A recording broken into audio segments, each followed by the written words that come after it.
नमस्ते भाई लोगों। तो चलिए आज दो सॉन्ग का अपडेट लेकर आया हूँ आप लोगों के बीच।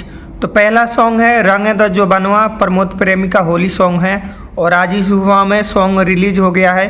तो जो भी हमारे भाई सुनना चाहते हैं तो जाकर सर्च मार के सुन सकते हैं, और जो लोग सुन लिए हैं वो लोग कमेंट करके बताएं कैसा सॉन्ग है। दूसरा सॉन्ग है टुनटुन लाल यादव के RS ब्लंडर चली, और इनका भी होली सॉन्ग है और इनका भी सॉन्ग बहुत ही बेहतरीन और खूबसूरत है, जो कि आप लोगों पोस्टर भी देख सकते हैं।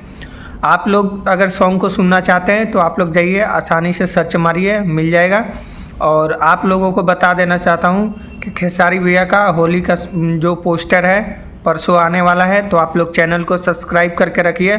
उसका मैं अपडेट आप लोगों के बीच बताने वाला हूँ, तो आप लोग हमारे साथ जुड़े रहिए और बेल आइकन को ऑल पे क्लिक करके रखिएगा।